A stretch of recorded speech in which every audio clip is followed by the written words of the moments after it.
Triangular matrix की यदि हम डेफिनेशन दें तो बनेगा ए matrix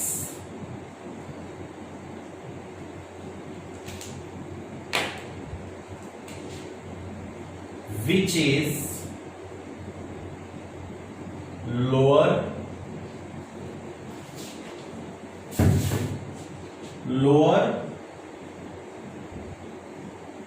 triangular matrix or upper triangular matrix is called triangular matrix.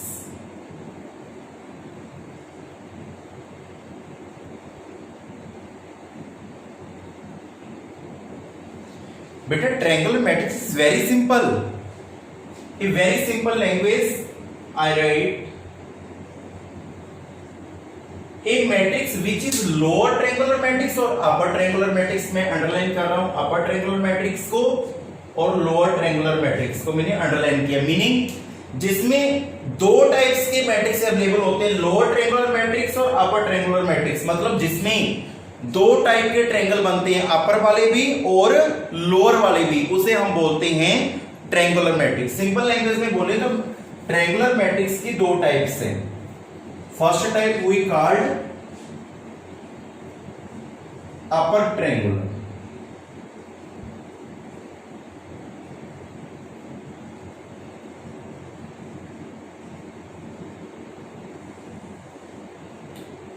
Upper triangular जो मैट्रिक्स है बहुत सिंपल है, आप ध्यान से सुनना बच्चों। इसकी मैं एग्जांपल भी दूंगा। ए मैट्रिक्स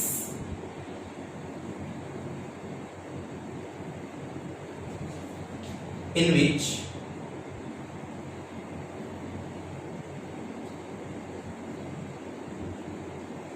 जो A मैट्रिक्स है वो AIJ होगा, M/n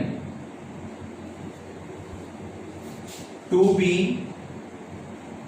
M/n order if M is equal to n, then AIJ is equal to 0 and यहां पे एंड आएगा, M equal to end and AIJ equal to 0, then कब होगा? जो I है वो ग्रेटर देन J होगा। यहां पे आएगा if। बच्चों ये जो वर्डिंग मैंने लिखी है इसको समझना बहुत कंपलसरी है। बहुत बच्चों को जल्दी समझ में आ जाएगा यदि वो ध्यान से सुनेंगे। A matrix in which A is equal to, मतलब ये तो सिंपल लैंग्वेज है कि आपको एक मैट्रिक्स गिवन होगा ए, सीधी लैंग्वेज में इसमें एक मैट्रिक्स गिवन होगा ए, M/n ऑर्डर का होगा और M और n इक्वल होंगे। जिस दिन बेटा मैंने टाइप्स ऑफ मैट्रिक्स स्टार्ट की थी, मैंने सबसे पहले आपको सिखाया था square matrix. Square matrix we called in which number of rows and number of columns are equal, we called square matrix.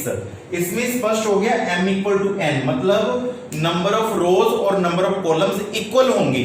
सबसे पहली बात जो मैंने अंडरलाइन की है, मैं दोबारा इसको बोलता हूं, यहां से मेन डेफिनेशन है जो वो स्टार्ट होती है।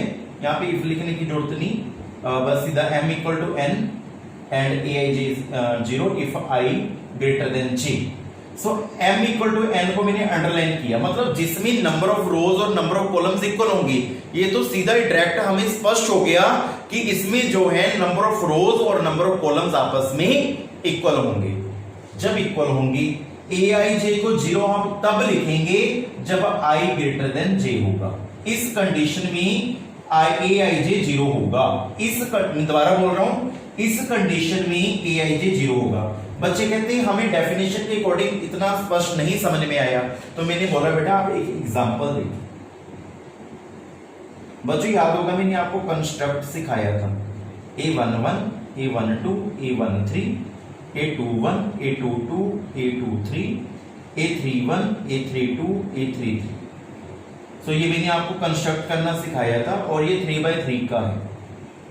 इसको मैं अब इसके अकॉर्डिंग बताऊंगा।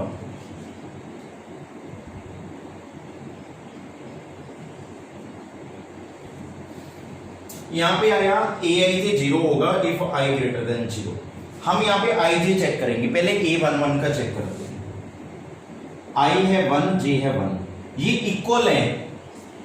इक्वल है ना, i और j की जो वैल्यू आई है वो इक्वल आई है। बट यहां पे तो ये बोल रहे थे जब i की वैल्यू बड़ी होगी j से तो हम aij को 0 लिखेंगे। यहां पे तो इक्वल है, यहां पे मतलब 0 नहीं लिखना, कुछ भी लिख लो, 1 2 3 4 5 6 -1 -2 कुछ भी लो। तो यहां पे मैंने सपोजिट 5 ले लिया। अब a12 की बात करें बच्चों, बिल्कुल प्यार से सीखना, बहुत इजी है। i की वैल्यू 1, j की वैल्यू 2।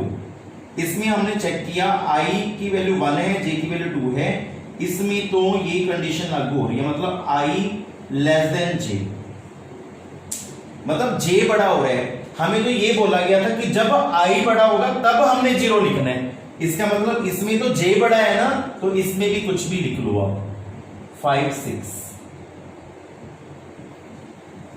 अब अगली बात करें, a13 है, i की वैल्यू 1 है, j की वैल्यू 3 है, सपोज इट। सो इसमें i लेस देन j, ये कंडीशन लागू हो रही है। इसमें भी j बड़ा है, इसमें भी कुछ भी लिख लो, 8 लिख लिया, सपोज इट।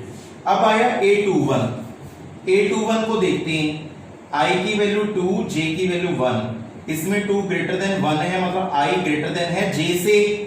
तो इसका मतलब ये हुआ कि अब i बड़ा है, और जब i बड़ा हो तो aij की वैल्यू क्या लिखनी है बच्चों, 0। मतलब i बड़ा होने पे आपने 0 लिखना है। अदरवाइज j बड़ा है या i और j इक्वल है तो आपने 0 नहीं लिखनी, कुछ भी लिख सकते हो, 1 2 3 4 5 -1 -2 -3 -4 समथिंग एक्सेट्रा।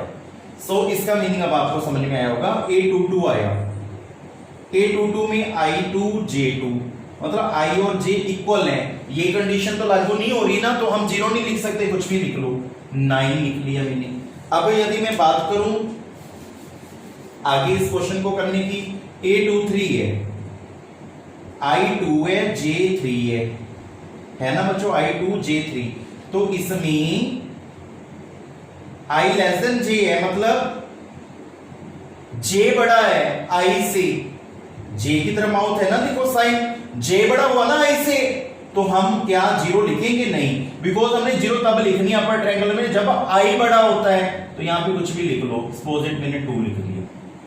अब हम अगली बात करते हैं a31 की, i की वैल्यू 3, j की वैल्यू 1। अब i बड़ा है, चेक कर लो, 3 ग्रेटर देन 1 है, मतलब i बड़ा है j से, और जब i बड़ा है j से तो हमने aij को क्या लिखना है, 0।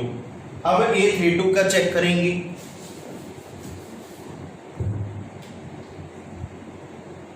i3 है, j2 है। आप स्पष्ट पता चल रहा है कि i बड़ा है तो हम यहां पे 0 लिखेंगे, बिकॉज जब i बड़ा होगा j से तो हमने 0 लिखना है, ये कंडीशन।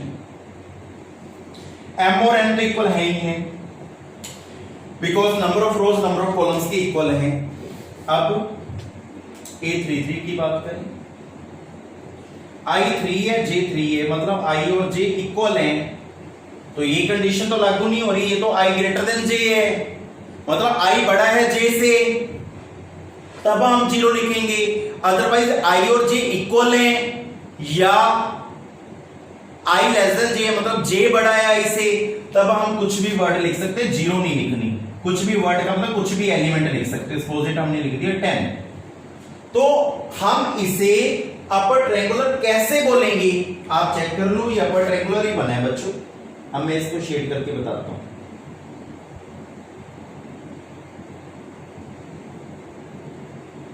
ऊपर की तरफ ट्रायंगुलर बने ना, तो ये अपर ट्रायंगुलर हुआ। तो A matrix in which A is equal to aij m by n to B m by n order, ये तो सिंपल लैंग्वेज है कि m by n ऑर्डर का होगा, बट m by n में m और n इक्वल होंगे, ये भी हमने देख लिया, कंडीशन लागू हो रही है, m और n इक्वल है। और i ग्रेटर देन j, जहां पे i बड़ा होगा j से, तो वहां पे आपने 0 लिखनी है, अदरवाइज वहां पे जब i लेस देन j होगा, अदरवाइज आपने वहां पे क्या लिखना है, 0 नहीं लिखनी जब i लेस देन j होगा, और जब i बड़ा होगा j से तो आपने वहां पे 0 लिखनी है। ये कंस्ट्रक्ट के अकॉर्डिंग आप चेक कर सकते हो i बड़ा है कि j। तो ये था बेटा आपका अपर ट्रायंगुलर।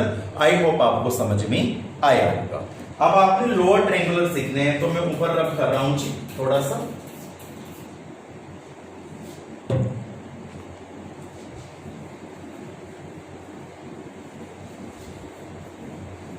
तो मैट्रिक्स को भी मैंने एक बार यहाँ पे ऊपर कर दिया, बिकॉज यहाँ पे जरूरत पड़ेगी एग्जाम्पल की, तो मैं नीचे वाला क्वेश्चन भी रब कर दूंगा जब हमें जरूरत पड़ेगी। तो आपने वीडियो पॉज करके इसको राइट हैंड साथ ही साथ करते रहना है। अब हम बात करेंगे लोअर ट्रायंगुलर की।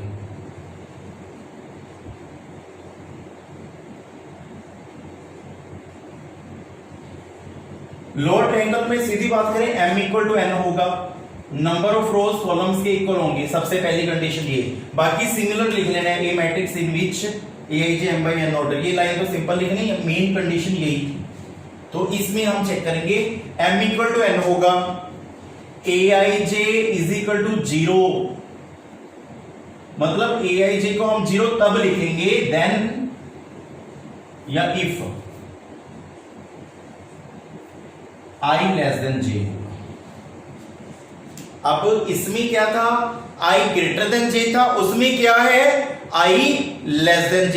मतलब अब j की वैल्यू बड़ी होनी चाहिए, i की वैल्यू बड़ी नहीं होनी चाहिए। जब j की वैल्यू बड़ी होगी तब आप लिखोगे aij equal to 0। For example suppose it a11, a12, a13, a21, a22, a23, 23 आएगा यहाँ पे a31 है, यहाँ पे a32 है, यहाँ पे a33 है। Number of rose number of columns के इक्वल है, बिकॉज m भी 3 है n भी 3 है। इसका मतलब ये कंडीशन तो लागू होगी सबसे पहले बात। अब ये कंडीशन को हमने चेक करना है कि ये लागू होती है, जिसको मैंने अंडरलाइन किया है, यहां पे करेंगे जी। यहां पे मैं इसको सॉल्व करूंगा a11 को। मैंने चेक किया i भी 1 है, j भी 1 है, मतलब i और j इक्वल है। तो यहां पे कुछ भी लिख सकते हो, 1 2 3 कुछ भी लिख लिए 2, बिकॉज अब हम j जब बड़ा होगा, j की वैल्यू जो है जब बड़ी होगी, बिग होगी, तब हमने aij को इक्वल टू 0 लिखना है। अब हम अगली बात करें a12 की, i1 है, j2, ये कंडीशन लागू होगी ना, 2 बड़ा है 1 से, तो यहां पे आप 0 लिखोगे, ये कंडीशन लागू होगी। अब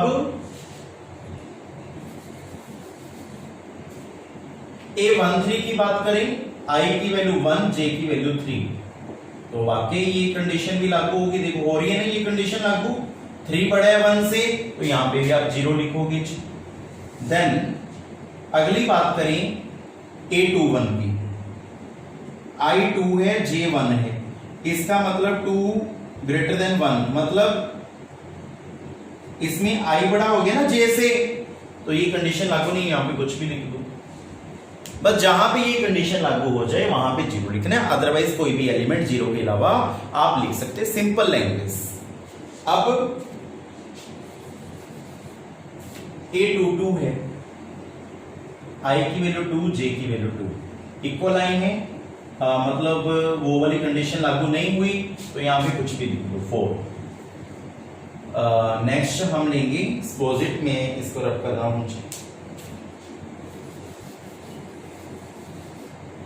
a23 का चेक कर लो, i की वैल्यू 2 है, j की वैल्यू 3 है। अब ये कंडीशन लागू होगी, j बड़ा है i से, तो यहां पे हम 0 लिखेंगे।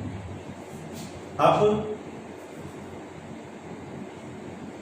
a23 का हो गया, a31 का चेक करते हैं, i की वैल्यू 3, j की value 1, 3 greater than 1, i greater than j, मतलब वो कंडीशन लागू नहीं है, बिकॉज i बड़ा है, कुछ भी लिख लो, 8 वगैरह कुछ भी। सो अब हम अगला चेक करेंगे a32, i की वैल्यू 3, j की value 2, i greater than j लागू हो रही है कंडीशन, मतलब ये अपर वाली लागू हो रही है, लोअर वाली तो हो नहीं रही। लोअर में क्या था, j ग्रेटर देन होना चाहिए, कुछ भी लिख लो, हमने सपोजिट लिख लिया 7। लास्ट a33, i3 j3, मतलब i और j इक्वल है, वो कंडीशन लागू नहीं हो रही, कुछ भी लिख लो 6। तो आप चेक करेंगे लोअर ट्रायंगुलर बन गया, बन रहा है ना लोअर भी, लोअर मतलब नीचे में, सिंपल सी बात थी बच्चों। आपने जब i ग्रेटर देन j होगा, मतलब i की वैल्यू j से बड़ी होगी तो वो वहां पे आपने जीरो लिखना। जब i ग्रेटर देन j होगा वहां पे जीरो लिखना है। वो अपर ट्रायंगुलर का है और लोअर ट्रायंगुलर में j बड़ा होगा i से और अपर में i बड़ा होगा j से, उसके अकॉर्डिंग आपने जीरो लिखना। अदरवाइज आप कोई भी एलिमेंट लिख सकते हो। यदि ये कंडीशन लागू हो रही है वहां पे जीरो, अदरवाइज कोई मर्जी एलिमेंट लिख दो, ऐसी। सो बेटा ये आपने अपर ट्रायंगुलर और लोअर ट्रायंगुलर को सीखा।